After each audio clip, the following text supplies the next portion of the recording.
Good morning guys, કેમ છો બધા? મજામાં જશો? ચિનકુસ મિની વ્લોગમાં તમારું હાર્દિક સ્વાગત છે. આજે તો સવારમાં મમ્મીએ મને વહેલી ઉઠાડી દીધી હતી, એટલે હું થઈ ગઈ તૈયાર થઈને ડાયરેક્ટ મિરર સામે જોઈ લીધું કે હું કેવી લાગુ છું. સારી તો લાગુ જ છું.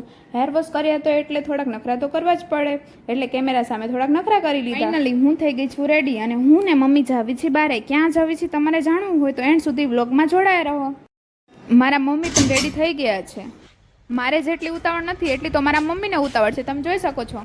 હું ને મમ્મી રિક્ષાની રાહ જોઈ છે. સુરજ દાદાને જોઈને લાગે છે કે ફેસ કવર કરવું પડશે. ફાઇનલી અમને રિક્ષા મળી ગઈ છે. અને તમને લાગતું હશે કે અચાનક આ લોકો ક્યાં જાય છે, તો તમને કહી જ દઉં, તમારાથી શું છુપાવવાનું. આજે પૂનમ છે તો મમ્મીએ સવારમાં ઉઠાડીને કીધું ચાલો આજે ચોટીલા દર્શન કરવા જવી. તો મેં કીધું ચાલો જતા આવવી. ત્યારથી જ મેં નક્કી કરી લીધું કે આજે તો અજયને સરપ્રાઈઝ આપવી છે. કેવું નથી કે હું ચોટીલા આવું છું. દર વખતે એમને જ કીધા વગર આવી શકે તો હું કેમ ન જઈ શકું. પછી લઈ લીધી ટિકિટ, અને હજી ટ્રાવેલ્સ ઉપડવાની વાર હતી એટલે મને આવતો તો કંટાળો, એટલે મેં ઇન્સ્ટામાં સ્ટોરી મૂકી દીધી. અને અમે પહોંચી ગયા મોડી. આજે પૂનમ હતી એટલે આજે થોડીક વધારે જ ભીડ હતી. અને તમે જોઈ શકો છો કે અહીંયાથી ચોટીલાનો ડુંગર કેવો દેખાય છે. અમે હવે પહોંચવાની તૈયારીમાં જ હતા. સરપ્રાઈઝ દેવાનું નક્કી તો કરી લીધું. હવે પ્રશ્ન એ હતો કે અજયને ઘરેથી મંદિર સુધી બોલાવવા. પછી મેં થોડું વિચાર્યું ને પછી મને યાદ આવ્યું કે અજયના ફ્રેન્ડને કોલ કરું. પછી મેં વિકીભાઈને કોલ કર્યો અને મેં એમને કીધું કે ગમે એમ કરીને તમે અજયને મંદિર સુધી બોલાવી આવો. હવે જોવી કે આગળ શું થાય છે. વિકીભાઈ અજયને શું કહીને લઈને આવે છે. પછી મમ્મીને બંગડી લેવી હતી તો અમે બંગડી લેવા ગયા. બંગડી લઈને અમે મંદિર તરફ ચાલતા થયા. તમે જોઈ શકો છો કે અહીંયાથી ડુંગર કેટલો સરસ લાગે છે. ફાઇનલી અમે પહોંચી ગયા છીએ. પછી મેં વિકીભાઈને ફોન કર્યો કે તમે લોકો ક્યાં પહોંચ્યા, આવ્યા કે નહીં. ફાઇનલી ઇંતજાર ઘડી ખત્મ હોતી, અને તમે જોઈ શકો છો કે અજય ગાડી લઈને આવી ગયા છે. હજી અજયને ખબર જ નથી કે હું આવી છું, ને ફાઇનલી એમને મને જોઈ લીધી છે. અને એમને તો ચોકી જ ગયા કે હું અહીંયા કેવી રીતે. અત્યારે 2:30 વાગ્યા હતા એટલે મંદિરનો દરવાજો બંધ હોય એટલે અજય કે હાલો આપણે ઘરે જતા આવી. આ સરપ્રાઈઝ આપવામાં આવી કે ભાઈ મારી બહુ બધી હેલ્પ કરી છે, એટલે મેં એમને થેન્ક યુ કહી દીધું. થેન્ક યુ ભાઈ. અજયને તો વિશ્વાસ જ નહોતો થતો કે હું આવી છું. એમને પહેલાં એવું લાગ્યું કે હું એક જ આવી છું, પણ મારા મમ્મી સાથે આવ્યા છે. અમે ઘરે પહોંચી ગયા છીએ.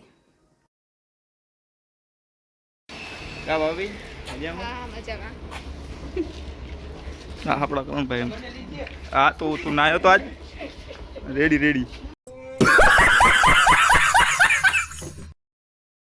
અજય ઘરે એવું કહીને લાવ્યા હતા કે ભૂમિબેન આવી ગયા છે, એટલે હું એક્સાઇટેડ હતી ભૂમિબેનને મળવા માટે. ઘરમાં અંદર જઈને મેં ડાયરેક્ટ એન્ટ્રી કરી લીધી હતી અને હું ડાયરેક્ટ બેસી ગઈ ચેર ઉપર.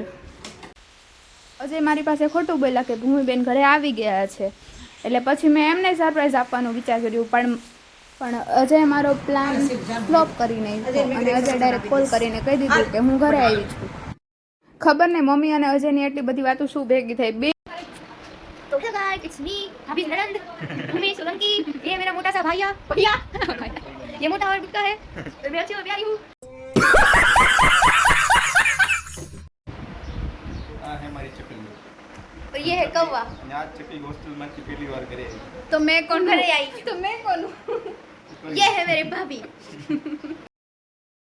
પછી મેં હાથમાં લઈ લીધી હતી ગિટાર. વગાડવાની કોશિશ કરી પણ આપણને આવું કંઈ આવડે નહીં. હું ને ભૂમિબેન ઉપર બીજો માળ બને છે ત્યાં જોવા ગયા કે કેવું બન્યું છે. શું થયું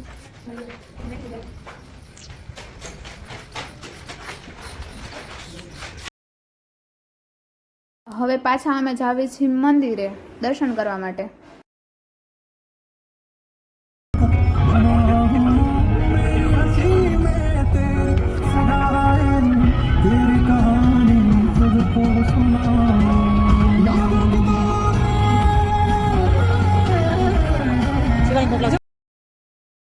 પછી અમે ગાડી પાર્ક કરી લીધી અને અમે જ આવે છીએ ઉપર હવે ડુંગર ચડવા માટે. અમે વિચારતા હતા કે પહેલાં નીચે દર્શન કરવી કે ઉપર દર્શન કરવી. પછી અજય ને ભૂમિબેનનો મેં વિડીયો ઉતારી દીધો.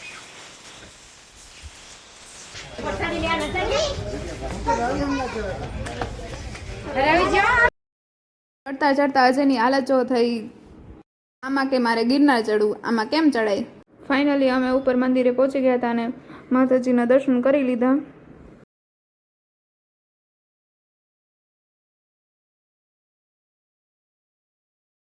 પછી અમે મંદિરની પાછળ શ્રીફળ વધેરવા આવ્યા અને અજય શ્રીફળ વધેરતા હતા. શ્રીફળ વધેરતા વધેરતા અમને ખુશીઓ થઈ. પછી ભૂમિબેનને પી લીધું નારિયેળ પાણી. પછી અમે લોકોએ લઈ લીધી પ્રસાદી. અહીંનો નજારો જુઓ કેટલો સરસ છે.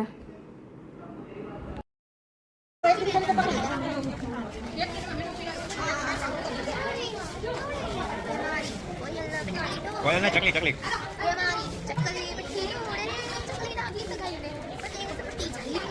તો ગાઈસ આજ હું માર મોન્ટુ બે થોડું સ્માઈક છે કાલ મને ધોય.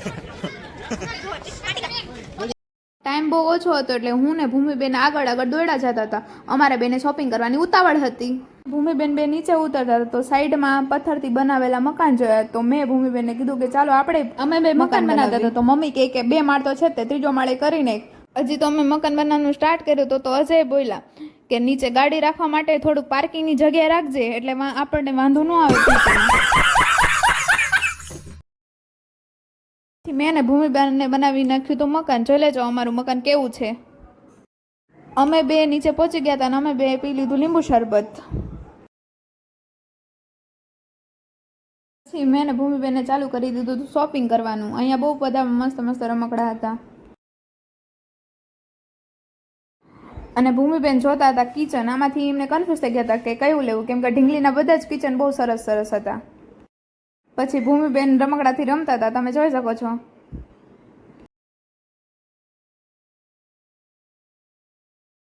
પછી ભૂમિબેન કહેતા હતા કે ભાભી આમના કપડાં તો જો અત્યારની ફેશનના છે. અત્યારે તો ઢીંગલીના કપડાં તે અત્યારની ફેશનના આવી ગયા છે અને અમે કન્ફ્યુઝ થઈ ગયા હતા કે આમાંથી ઢીંગલી કઈ લેવી. પછી ફાઇનલી અમને એક ઢીંગલીવાળું કિચન ગમી ગયું હતું એટલે અમે પેક કરાવી દીધું. પહેલા જ મુહૂર્તમાં ઢીંગલીને પણ બેસાડી દીધી અમારી સાથે ગાડીમાં. ઢીંગલીને જોઈને ભૂમિબેન બહુ ખુશ હતા, તમે જોઈ શકો છો. અને પછી ભૂમિબેન ઢીંગલીને રમાડતા હતા અને એના પગની કસરત કરાવતા હતા, તમે જોઈ શકો છો. આટલું બધું ફર્યા પછી અમને લાગી ગઈ હતી ભૂખ એટલે અમે આવી ગયા હતા અમૃતસર હોટલમાં.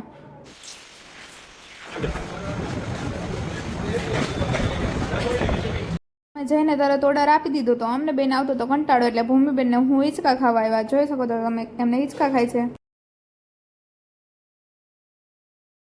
પછી અમારે બહુ મોડું થઈ ગયું હતું ને માંડ એક બસ મળી જેમાં થોડીક ભીડ ઓછી હતી. પછી હવે અમે જાવી છીએ સુરેન્દ્રનગર. આજનો વ્લોગ તમને કેવો લાગ્યો એ કમેન્ટમાં જરૂર જણાવજો. અહીંયા આજનો વ્લોગ પૂરો થાય છે. Thank you guys. લાઈક કરો, કમેન્ટ કરો અને શેર કરો અને મારી ચેનલને સબસ્ક્રાઈબ કરવાનું ના ભૂલતા.